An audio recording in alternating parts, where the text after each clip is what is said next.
Boa noite a todos.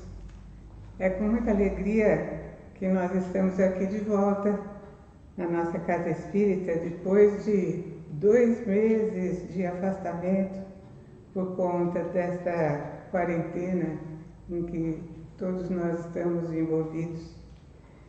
Eu fiquei muito feliz de poder fazer este vídeo e somos muito gratos ao nosso amigo o Evandro Fernandes, que nos ofereceu essa oportunidade que de alguma forma vai suprir um pouquinho a falta, né, da presença nas nossas reuniões habituais, a todos os frequentadores da nossa casa e, quer dizer, aqueles que puderem acessar essa gravação, né, que será colocada na página da União Espírita de São Pedro, tanto na internet como no Facebook e no YouTube também. Então, nós estamos fazendo essa primeira gravação como uma experiência, pretendendo que nós possamos fazer outras como esta, enquanto nós não retornamos às nossas atividades normais, preenchendo assim a falta das palestras nas nossas reuniões das segundas-feiras. Então, para dar início à nossa atividade de hoje, vamos fazer uma prece como fazemos habitualmente, elevando o nosso pensamento a Deus. Vamos mentalizando a figura iluminada do Mestre Jesus, de Maria Santíssima, dos nossos protetores espirituais, sem nos esquecermos da nossa imensa gratidão ao fundador da nossa casa, Sr. William Tonon, e ao nosso patrono, Dr. Cesário Mota Júnior.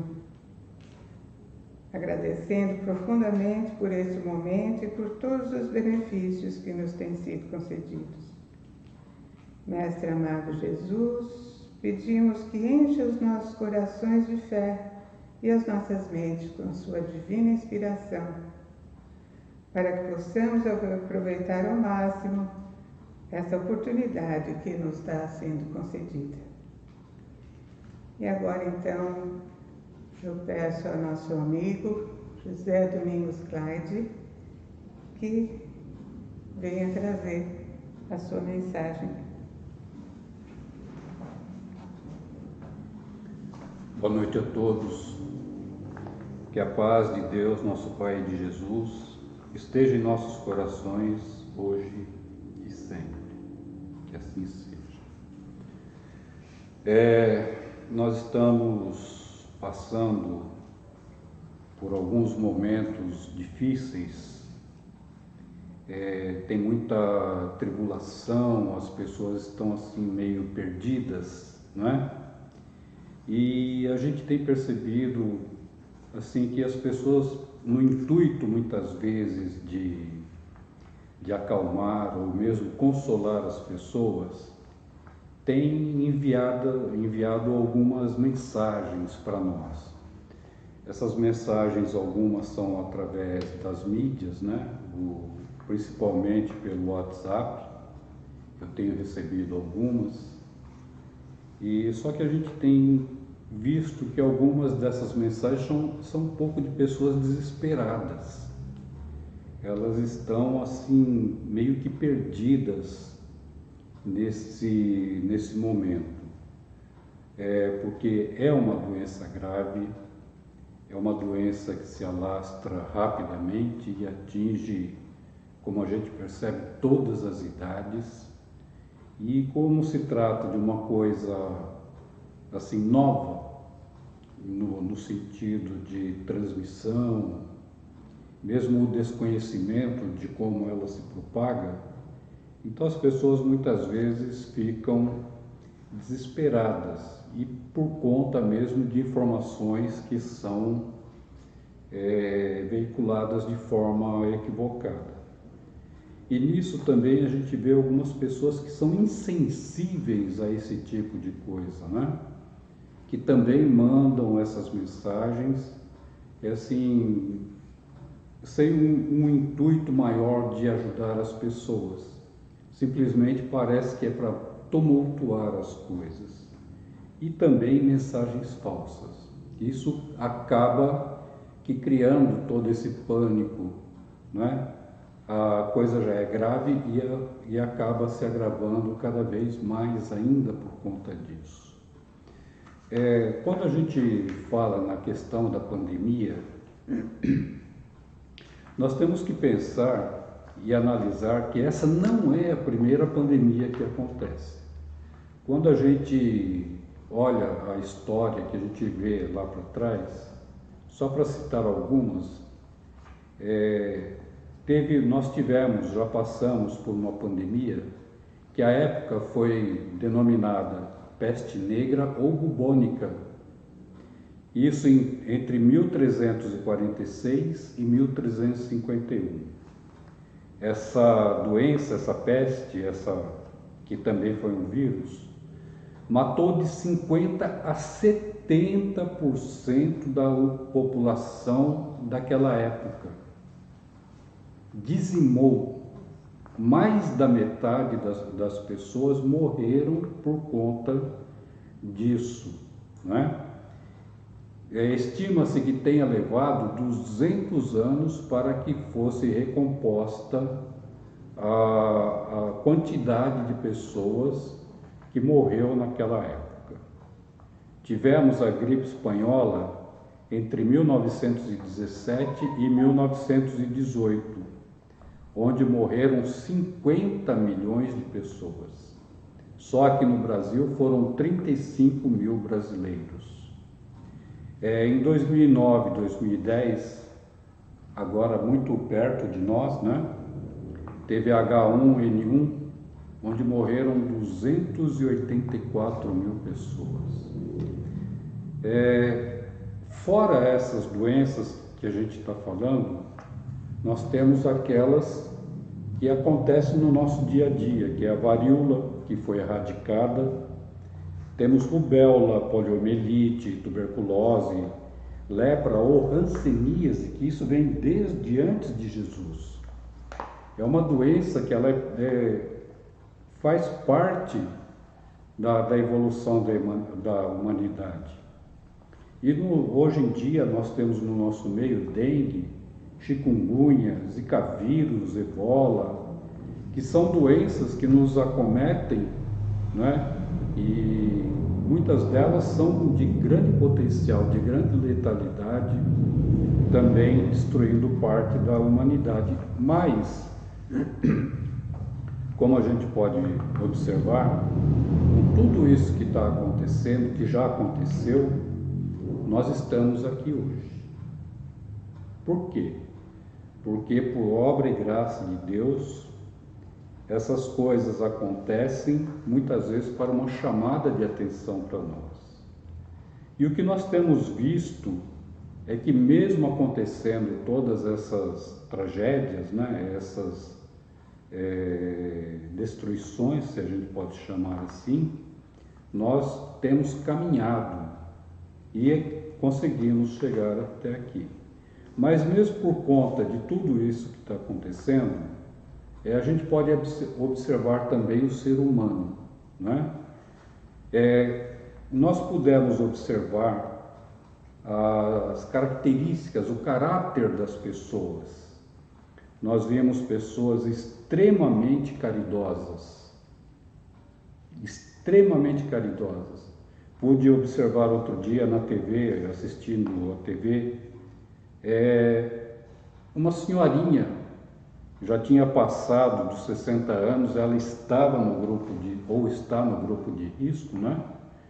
Mas ela fazendo a parte dela, o que ela fez? Colocou ela e a vizinha, colocaram uma mesinha do lado de fora e colocaram um cartaz dizendo que estavam recebendo doações para doar para outras pessoas. Ela não tinha mais o que fazer, não podia dar de si mais do que isso. Então o que ela fez? Naquele espírito de fraterno dela, ela se mobilizou junto com a vizinha, recolhendo alimentos para dar para aqueles que não tinham o que comer. No entanto, nós tivemos também aproveitadores dessas situações, né? E uma coisa que me chamou muito a atenção são relatos que muitas vezes aparecem na TV, enfermeiros e médicos dando o melhor de si, trabalhando dia e noite. Ouvi o relato de uma médica que ela disse que fazia 2 meses que ela não ia para casa ver a criança dela, ver a filhinha dela, não é? Se comunicavam somente através das mídias sociais e ela estava morrendo de saudade, mas ela não pode ir para casa porque nessa ida ela pode levar também com ela o vírus. Então, como a gente pode ver, por esses relatos que a gente está vendo aqui, tudo isso tem um motivo. Tudo que a gente passa, aliás, Deus não faz nada que não tenha uma utilidade. Tudo que acontece é providencial, é para nos mostrar algumas coisas, não é? Então, até por sugestão da Fernanda, nossa amiga, quando a gente falou, começamos a trocar mensagens pelo WhatsApp para a gente fazer esse trabalho, ela falou a respeito das questões 737 a 740 do Livro dos Espíritos, que é a terceira parte, o capítulo 6, que fala dos flagelos destruidores. Eu vou ler aqui somente a parte da pergunta e a parte inicial da resposta, para ver o que está acontecendo conosco hoje. Flagelos destruidores. A questão 737. Com que fim fere Deus a humanidade por meio de flagelos destruidores? E a resposta: para fazê-la progredir mais depressa. Já não dissemos ser a destruição uma necessidade para a regeneração moral dos espíritos, que em cada nova existência sobem um degrau na escala do aperfeiçoamento? Não é exatamente o que está acontecendo hoje? São esses flagelos, não é, que acabam por levar algumas almas, que também bate na nossa consciência, porque quando são poucas pessoas que morrem, a gente acaba se conformando com isso, não é? Porque a gente acha que é uma coisa muito normal, e é normal, porque nenhum de nós, seja rico ou pobre, não vai ter essa passagem, não vai enfrentar essa realidade. Então, Deus permite que essas coisas aconteçam em grande volume até, para que chame a nossa atenção, para nos mostrar a nossa condição e para que possamos também progredir. Nós cumprimos a nossa tarefa aqui, né, num determinado instante, vamos desencarnar, reencarnando novamente, trazendo já uma bagagem maior, com maior conhecimento, que vai lá na frente promover a elevação tanto nossa quanto do nosso planeta. A questão 738, a pergunta é a seguinte: para conseguir a melhora da humanidade, não podia Deus empregar outros meios que não os flagelos destruidores? E a resposta: pode, e os emprega todos os dias, pois que deu a cada um os meios de progredir pelo conhecimento do bem e do mal. O homem, porém, não se aproveita desses meios. Então nos mostra todos os dias, Deus nos mostra todos os dias, que há uma grande quantidade de meios para que a gente possa progredir. Só que nós não conseguimos vê-los, nós não aproveitamos essas oportunidades. E aí, então, quando vem uma situação dessa, é para abrir os nossos olhos, é para nos mostrar que tem outros meios também para que possamos progredir. A questão 739. Tem os flagelos destruidores utilidade do ponto de vista físico, não obstante os males que ocasionam? Tem, a resposta, tem. Muitas vezes mudam as condições de uma região, mas o bem que deles resulta, só as gerações vindouras o experimentam. E quem são essas gerações vindouras? Nós mesmos, que vamos reencarnar futuramente. Questão 740. Não serão os flagelos igualmente provas morais para o homem, por porem-no a braços com as mais aflitivas necessidades? E a resposta: os flagelos são provas que dão ao homem ocasião de exercitar a sua inteligência, de demonstrar a sua paciência e resignação ante a vontade de Deus, e que lhe oferecem ensejo de manifestar seus sentimentos de abnegação, de desinteresse e de amor ao próximo, se o egoísmo não o domina. E é justamente isso que está acontecendo. Por conta dessa pandemia, nós temos visto a ciência se unir dos mais diversos segmentos em busca da cura, em busca de uma solução, não é? Nós vemos países, vários deles pesquisando vacinas, pesquisando remédios e outras coisas para ver se isso acaba por resolver esse problema pelo qual nós estamos passando hoje. Então, se Deus nos dá essa inteligência, é para que nós a usemos também, né? Então, a ciência não é inimiga da parte religiosa, é um complemento, isso que nós devemos ter sempre em mente. E no capítulo 10 do Obreiros da Vida Eterna, de André Luiz e Chico Xavier, escrito juntamente com Valdo Vieira, tem o capítulo 10 que fala sobre o fogo destruidor, ou melhor, o fogo providencial. Há um relato nesse capítulo que, num determinado momento, isso na parte espiritual, né? Num determinado momento existia um charco onde muitos espíritos estavam ali afundados. Eles estavam ali perdidos, não tinham ânimo. Então, o que acontece providencialmente? É enviado uma enorme bola de fogo que atinge aquele local, que vai ser uma calamidade, né? Que atinge aquele local, mas que faz todas aquelas entidades saírem daquela condição em que se encontravam e acabam saindo daquele torpor, daquela condição de falta de vontade, né? Eles estavam enterrados naquele lodo.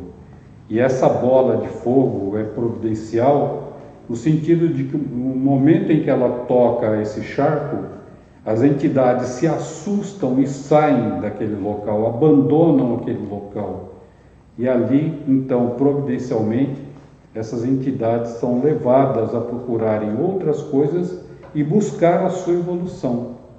Então, os flagelos, muitas vezes, que a gente abomina, que nós abominamos, que a gente culpa, muitas vezes, Deus porque essas coisas acontecem, ela serve justamente para abrir os nossos olhos, uma tomada de consciência e olhar um pouco para o nosso próximo também, não é? Quando a gente toma essas atitudes de amor fraterno, de procurar ajudar o nosso próximo. Em Mateus 22, os itens de 15 a 22, tem uma passagem que eu comecei a relacionar com a questão do que nós estamos passando hoje. Eu vou ler aqui algumas coisas. No item, começa de 15 e vai até 22. Então os fariseus se retiraram e consultaram entre si como o apanhariam em alguma palavra. Como nós sabemos, os fariseus estavam sempre tentando Jesus para pegá-lo de alguma forma em uma falsidade, para poderem acusá-lo de alguma coisa, né? Então eles se reuniram e consultaram entre si como apanhariam em alguma palavra. E enviaram-lhe os seus discípulos, juntamente com os herodianos, a dizer: Mestre, sabemos que és verdadeiro e que ensinas segundo a verdade e o caminho de Deus, e de ninguém se te dá, porque não olhas a aparência dos homens. Nós sabemos que Jesus não fazia diferença entre qualquer pessoa, né? Ele era o espírito de luz, o espírito de amor, de puro amor, então ele não fazia diferença entre as pessoas. Jesus, porém, percebendo a sua malícia, respondeu: Por que me experimentais, hipócritas? Mostrai-me a moeda do tributo. E eles lhes apresentaram um denário. Perguntou-lhes ele: De quem é esta inscrição? Responderam: De César. Então lhes disse: Dai, pois, a César o que é de César, e a Deus o que é de Deus. Ao ouvirem isso, ficaram admirados e, deixando-o, se retiraram. Por que eu relaciono essa passagem com as coisas que estão acontecendo hoje? Porque quando Jesus diz: Dai a César o que é de César e a Deus o que é de Deus, ele está dizendo para nós que nós devemos cumprir as leis, tanto das leis divinas como as leis dos homens. E é um momento em que nós estamos passando, em que algumas leis, alguns regulamentos, algumas orientações estão sendo passadas para nós e que muitas vezes nós temos uma certa dificuldade em nos adaptar a essa nova realidade. Mas é necessário que isso aconteça, porque como nós sempre pregamos a questão da ética, do amor e da fraternidade, nesse momento é necessário que nós sigamos essas recomendações. Porque quanto melhor, quanto mais esforço nós fizermos para que isso aconteça, esse isolamento, o uso de máscaras, isso deverá passar mais rapidamente, não é? E assim a gente poderá tomar as nossas atividades também de forma mais rápida. Então, essa orientação que nós devemos sempre colocar, porque o Espiritismo, como nós sabemos, está baseado no tripé: filosofia, religião e ciência. E Kardec mesmo disse: quando houver dúvida a respeito de qualquer coisa sobre as obras, né, ele disse: fique com a ciência. Só que o que nós temos visto é que toda a ciência está justificando tudo aquilo que os espíritos nos disseram através da codificação. Mas mesmo assim fica a orientação: vamos ficar com a ciência, que é o melhor meio de sairmos mais rapidamente dessa situação. Esse momento, ele vai passar. Como tudo passa, esse momento também passará. Uma boa noite a todos e fiquem na paz de Deus. Que assim seja. Graças a Deus. Nós agradecemos ao Domingos pelas suas palavras, por essa reflexão, seus esclarecimentos.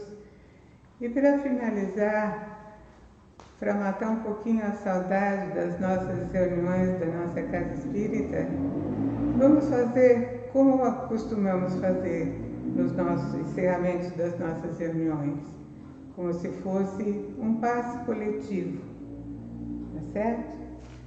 Então, vamos assim para finalizar esse nosso encontro, vamos nos unindo em pensamento e em coração. Vamos nos unindo à espiritualidade maior, mentalizando emanações de energias positivas sendo derramadas sobre todos nós neste momento. Fechemos nossos olhos e elevemos o nosso pensamento a Deus, a Jesus, mentalizando a sua figura gloriosa, resplandecente de luz, como se Ele estivesse à nossa frente, com a sua mão estendida sobre as nossas cabeças e transmitindo as suas bênçãos, como Ele fazia ao povo do seu tempo. Vamos sentindo uma luz azul nos envolvendo, nos enchendo de paz, nos dando saúde física, mental e espiritual. Que Deus derrame suas bênçãos a todos os enfermos, onde quer que eles estejam. Maria Santíssima e os nossos protetores espirituais nos abençoe e nos fortaleçam, hoje e sempre. Que assim seja. Graças a Deus. Boa noite a todos e obrigada ao Evandro mais uma vez por essa oportunidade.